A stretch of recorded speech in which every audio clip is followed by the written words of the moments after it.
So the purpose of this video is just to go over some of the basic rules of paragraph writing. The first rule is that each paragraph should really only have one main point or idea. And that's not to say that there can't be a number of subpoints that support or develop that main point, but that you don't want to have competing main ideas. When we think about the aim of a paragraph being to fully develop an idea that supports your thesis, you can't really do this in a convincing way if you have too many ideas. There's not enough space to introduce the supporting evidence and examples. Another rule is that the content of the paragraph should support the thesis, and it should be consistent with topic and concluding sentences. So staying on track, on topic is quite important, as is making sure that you don't contradict your main argument.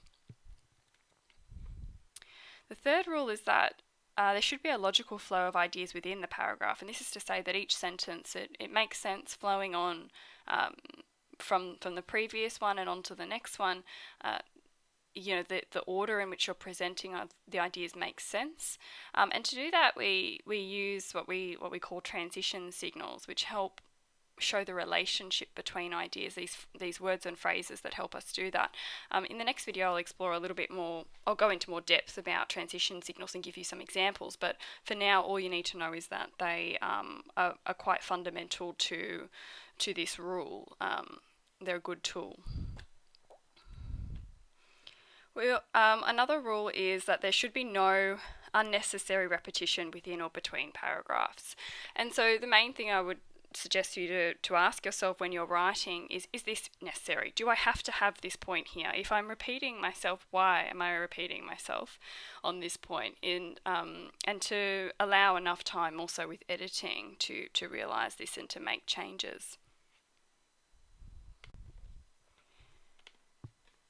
There should also be a good relationship and linking between paragraphs. So this is talking about really the macro structure of an essay.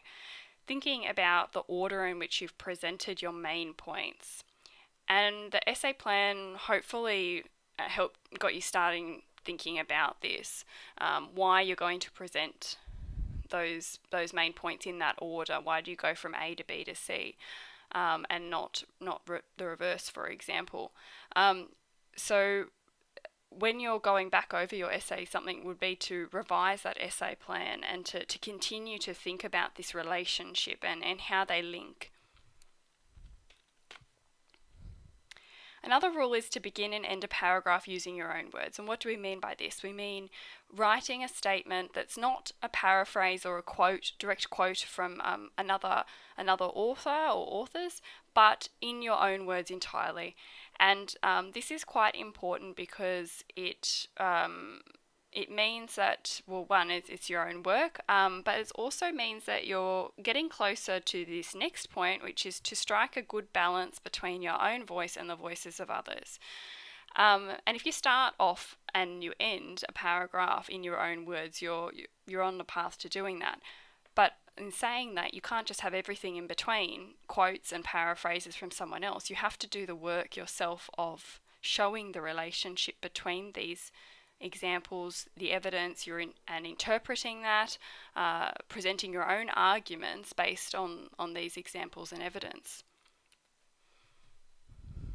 The research should also be appropriately integrated, and to say that we use reporting verbs, which are verbs that when we're talking about other people's work, essentially we use. So a simple example, you've got a reading on Carter by Carter, and we might say that Carter states, or Carter claims, or Carter argues. In those cases, states, claims, argues are all reporting verbs, and they help us integrate, as well as phrases that we use around them, to integrate other people's ideas into our own writing. It's also important that you engage with them. So again, this links to the previous one of striking that balance between your own voice and the voices of others.